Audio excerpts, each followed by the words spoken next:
इस वक्त आपको उज्बेकिस्तान लिए चलते हैं, जहां पीएम नरेंद्र मोदी पहुंचे। क्या कुछ कह रहे हैं, सुनते हैं। 30% का योगदान देते हैं और विश्व की 40% जनसंख्या भी एससीओ देशों में निवास करती है। भारत एससीओ सदस्यों के बीच अधिक सहयोग और आपसी विश्वास का समर्थन करता है।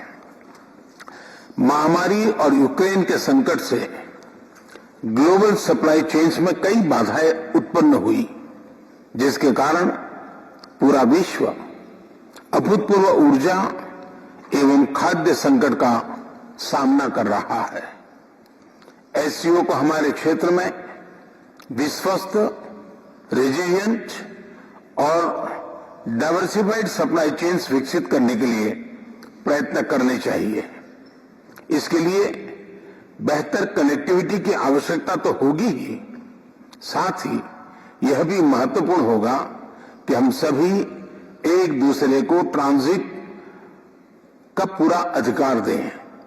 एक्सेलेंसी, हम भारत को एक मैन्युफैक्चरिंग हब बनाने पर प्रगति कर रहे हैं।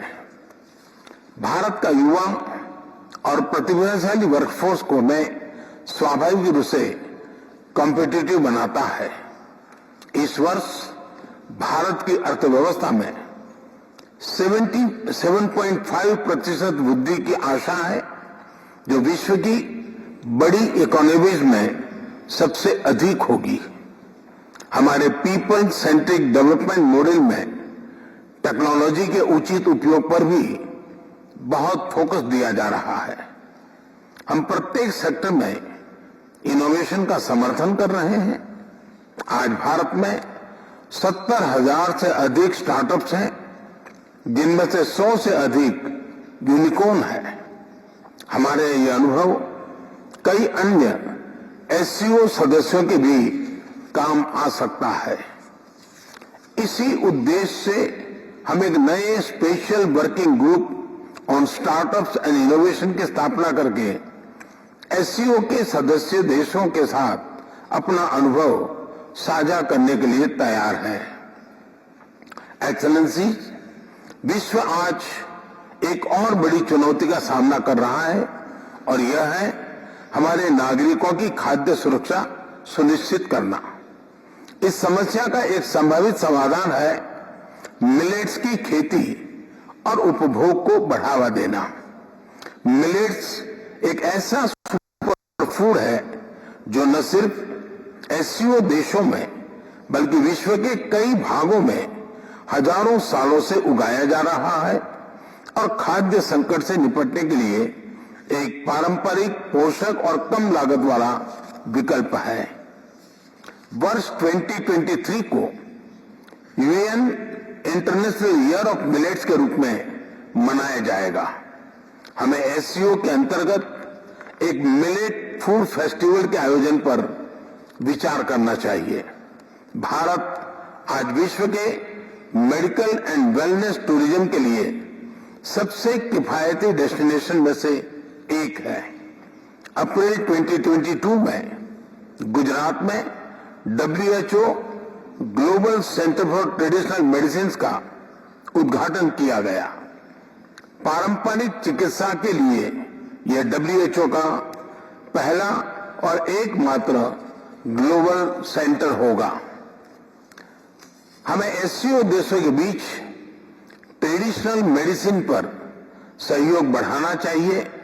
इसके लिए भारत एक नए SCO working group on traditional medicine पर पहल लेगा। अपनी बात समाप्त करने से पहले मैं प्रेसिडेंट मिर्जियोयेव को आज की बैठक के उत्कृष्ट संचालन और उनके गर्मजोशी से भरे आतिथ्य के लिए फिर से धन्यवाद अदा करता हूं। बहुत बहुत धन्यवाद। तो पीएम नरेंद्र मोदी को सुना, जिन्होंने कहा दुनिया इस समय जिन स्थितियों से जूझ रही है, यूक्रेन युद्ध की वजह से जो हालात पनपे हैं, इन हालातों में तमाम देशों से बातचीत की गई। उज्बेकिस्तान के समरकंद में ये एससीओ का आयोजन, और एससीओ देशों के काम आ सकता है इंडिया का जो आइडिया है उसको लेकर पीएम नरेंद्र मोदी ने अपनी बात यहां पर रखी है। तो समरकंद के सियासी इस सम्मेलन में मोदी, पुतिन, जिनपिंग सभी शामिल हैं और आज इन सभी से द्विपक्षीय बातचीत भी होगी।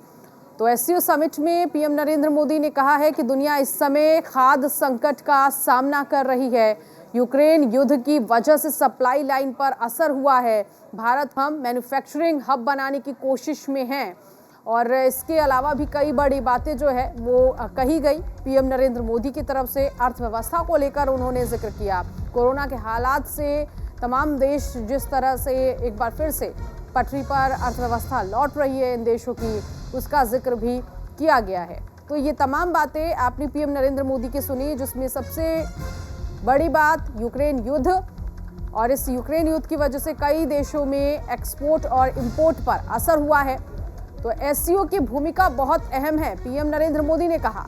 इसके अलावा उन्होंने कहा कि इस एससीओ समिट में ये तमाम जो देश शामिल हुए हैं, दुनिया इस समय खाद्य संकट का सामना कर रही है और हिंदुस्तान जो है यानी कि भारत मैन्युफैक्चरिंग हब बनाने की कोशिश में लगा है। यूक्रेन युद्ध की वजह से सप्लाई बंद हुई और भारत को हम मैन्युफैक्चरिंग हब बनाने की कोशिश में लगे हुए हैं। तो ये बड़ी बातें पीएम नरेंद्र मोदी के सामने निकल कर आई। आज एससीओ समिट में वो शामिल हुए हैं। इसके बाद आपको बता दें कि अलग अलग देशों के जो राष्ट्र अध्यक्ष हैं उनसे भी द्विपक्षीय बातचीत होगी। तो 3 साल के बाद, कोरोना के 3 साल के बाद ये एससीओ समिट हो रहा है। अपने आप में बड़े स्तर पर इस समिट का आगाज एक बार हुआ है और इस समिट को इस वक्त जो हालात बने हैं अलग अलग देशों के, उस समय किया जा रहा है जब तमाम देश आज बैठे हुए, राष्ट्र अध्यक्ष उनके बैठे हुए हैं और अपने अपने देशों के हालातों को लेकर बातचीत की जा रही है और बाकी देशों से सहयोग मांगा जा रहा है।